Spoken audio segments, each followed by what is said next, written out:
Assalamualaikum warahmatullahi wabarakatuh. Saya Anggi Parlagutan Nasution dari jurusan Teknologi Mesin Industri Petrokimia di Politeknik Industri Petrokimia Banten. Ingin mempresentasikan hasil kerja saya tentang sistem otomasi ya. Oke, kita lanjut. Nah, ini adalah slide yang bertuliskan disusun oleh saya. Ya, oh iya, NIM saya 9122005. Yang pertama ada pengertian sistem otomasi. Sistem otomasi adalah suatu sistem yang dirancang untuk melakukan tugas atau proses secara otomatis tanpa perlu campur tangan manusia.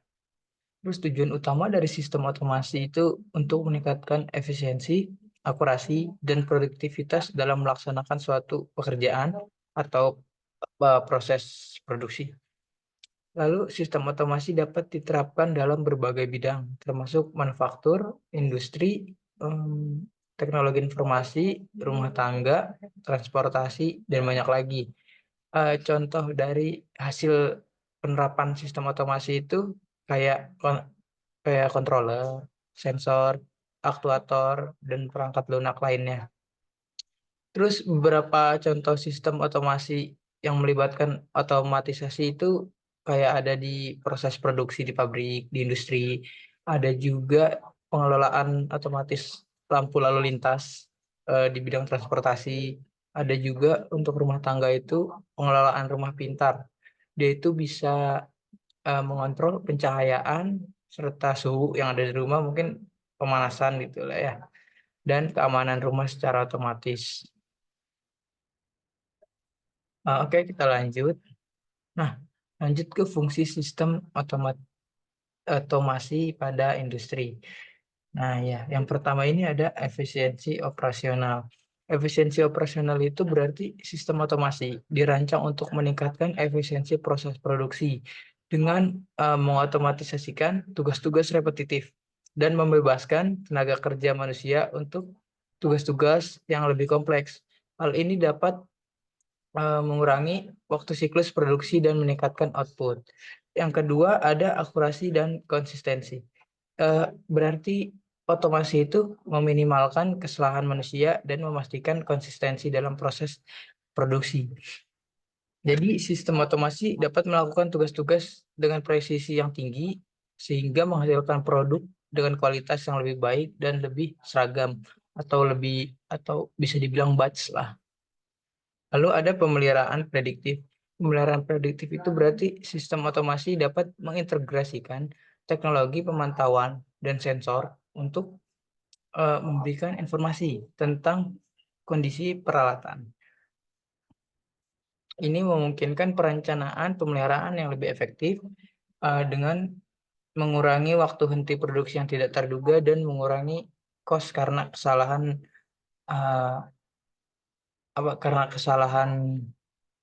informasi ya. Lalu yang terakhir ada keselamatan kerja. Keselamatan kerja itu berarti sistem otomasi membantu meningkatkan keselamatan kerja dengan mengurangi keterlibatan manusia dalam melakukan kegiatan atau pekerjaan yang sangat berat, sangat kompleks, dan sangat ekstrim.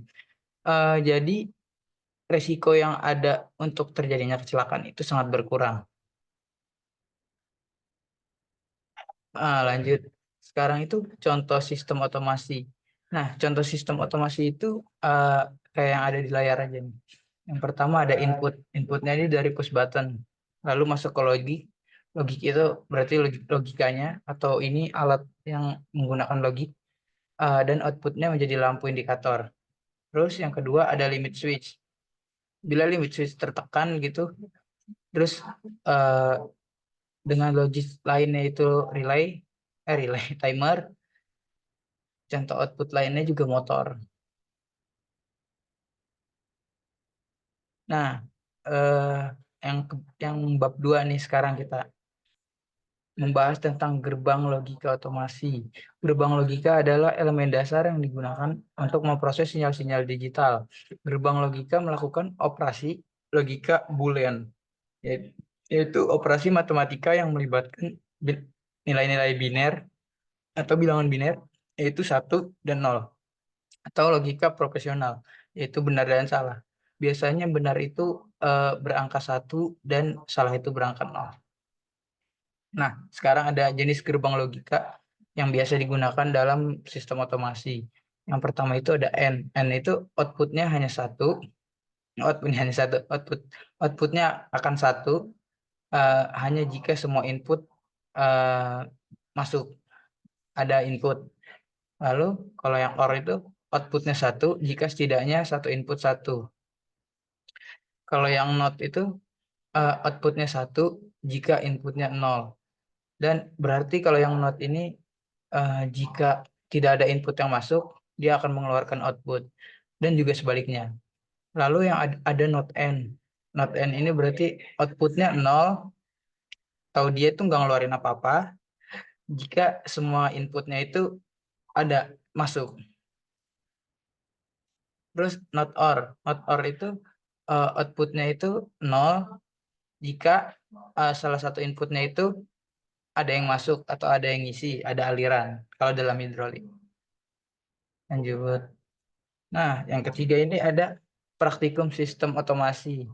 Praktikum sistem otomasi yang terjadi di Politeknik Industri Petrokimia Banten ini menggunakan diagram elektrik pada hidrolik dan pneumatik, sehingga melibatkan penerapan prinsip kontrol dan pemantauan menggunakan sirkuit elektrik untuk mengoperasikan elemen-elemen hidrolik dan pneumatik dalam suatu sistem informasi. Ya, lanjut di sini ada praktikum yang saya lakukan. Yang pertama ini ada praktikum modul 4 Jobsit 2. Nah, komponen-komponen yang ada di modul 4 Jobsit 2 ini yang pertama ada hidrolik motor, lalu directional valve with solenoid, ada pressure relief valve, ada throttle valve, hydraulic distributor, manometer, hose line, dan measuring glass. Perangkat otomasinya itu ada solenoid Y1A dan solenoid Y1B. Lanjut, di sini ada diagram rangkaian hidroliknya untuk modul 4 Jobsit 2. Jadi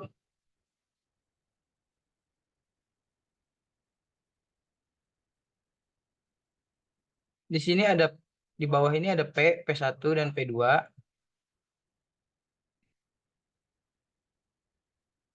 Di bawah ini ada P1 dan P2 sebelah kiri. Nah, P1 dan P2 ini adalah pump. Jadi itu adalah aliran keluar. Dan T1, T2 adalah aliran balik. Nah, langkah kerja dari hidrolik ini yang pertama adalah komponennya itu harus dipilih sesuai dengan skema gambar yang ada ini. Nah, skema gambar ini. Yang pertama itu, langkah kerja yang pertama itu P1 atau keluaran dari pompa pertama dihubungkan dengan ini, dihubungkan dengan A140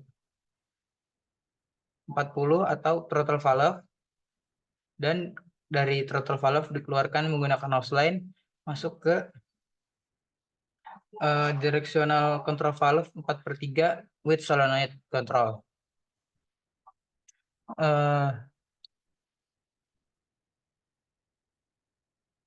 Lalu P2 distributor dihubungkan ke P130 atau pressure relief yang ada di P2 dan langsung dihubungkan ke T1 menggunakan hose line.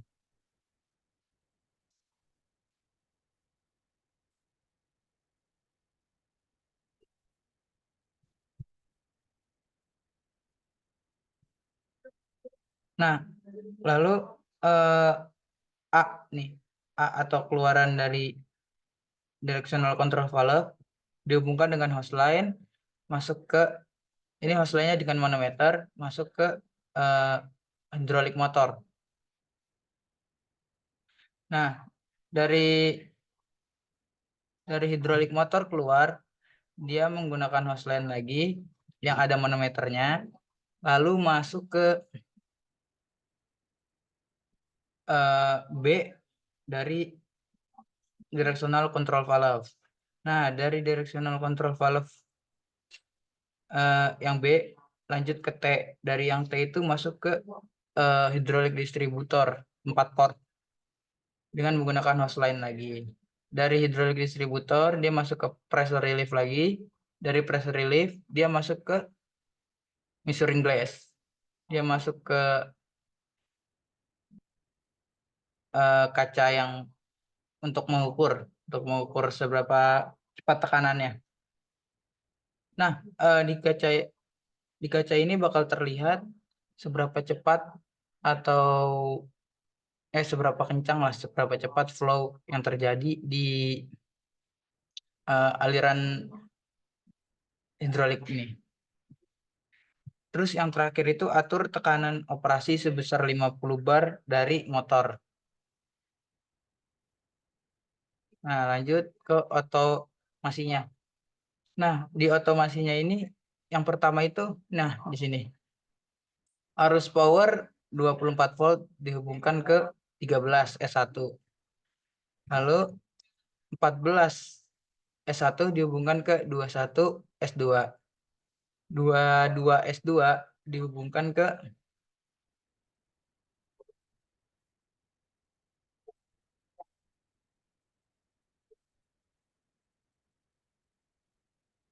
21 S2. Lalu 22 S2 dihubungkan ke 13 S4. Nah, 14 S4 dihubungkan ke 22 K2. Nah, 21 K2 dihubungkan ke A1 K1. A1 K1, A2 K1 dihubungkan ke 0 V atau negatif agar terjadi reaksi. Lanjut di sini dari S4 13 dia dihubungkan ke K1 14. Lalu K1 13 dihubungkan ke K2 22. Lanjut dari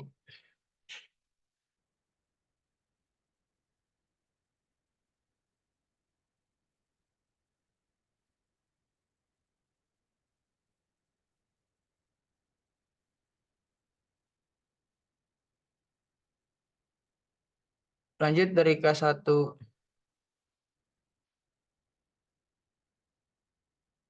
dari K1 14 dihubungkan ke S5 13. Nah, lalu S5 14 dihubungkan ke K1 22 dan eh, K1 21 dihubungkan ke K2 A1. Lalu K2 A1 dihubungkan ke negatif. Nah, satu lagi K2 4 K2 S5 13 dihubungkan ke K2 14. Lalu K2 13 dihubungkan ke K1 22 dan terjadi hal yang sama. Lalu eh,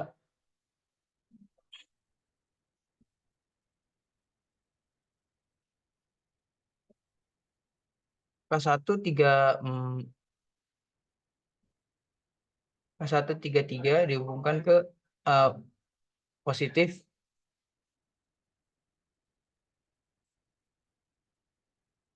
Y1A dan Y1A langsung dihubungkan ke negatif 0 volt. Nah, K2 juga dari positif 34 34 K2 terhubung ke positif, lalu K33 K2 dihubungkan ke Y1B.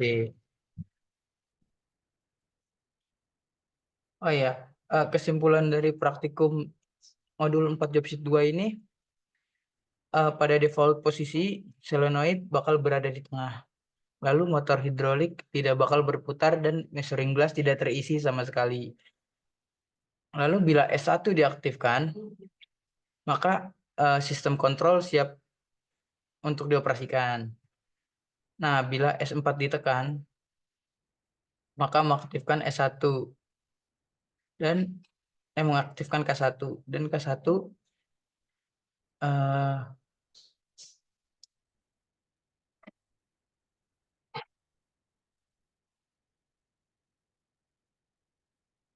dan K1 akan tetap aktif walaupun S4 dilepas. Ketika K1 aktif, maka akan mengaktifkan solenoid Y1Y. Ketika Y1Y aktif, maka solenoid berada di posisi kiri. Motor hidrolik akan berputar berlawanan arah jarum jam. Dan measuring glass akan terisi aliran oli dari output A. Measuring glass akan terisi aliran oli dari output A. Nah, untuk mengaktifkan K2 diperlukan peresetan pada S2. Ketika S2 ditekan, maka menonaktifkan K1 dan sistem akan berada di default posisi seperti di awal.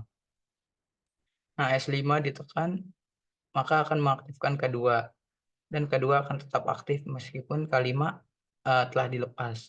Ketika K2 aktif, maka akan mengaktifkan Y1B. Nah, ketika Y1B aktif, maka solenoid berada di posisi kanan, sehingga ini motor hidrolik akan berputar searah jarum jam dan measuring glass akan terisi aliran oli dari output B dari sini. Dari B120 ke suction L1 nih ya. Lalu S2 ditekan, maka sistem operasi akan kembali ke posisi default atau ke awal lagi. Oke, lanjut.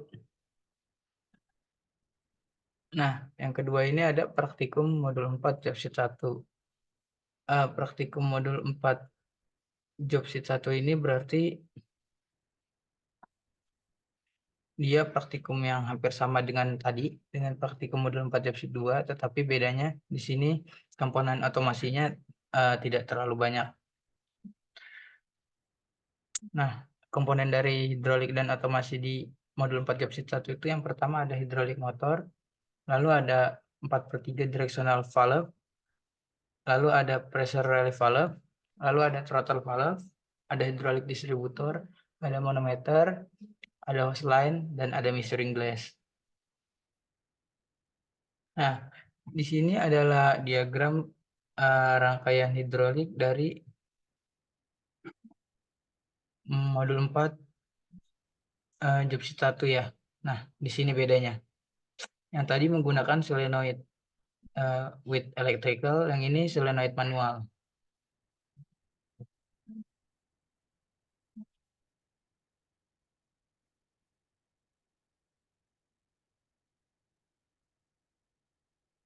Nah, sekarang kita bahas langkah kerjanya. Pertama-tama itu P1 dihubungkan ke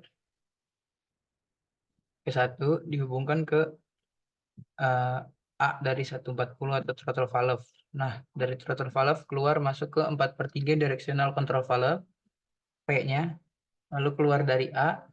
Nah, keluar dari A directional control valve, dia terhubung menggunakan hose line yang ada manometernya ke motor hidrolik.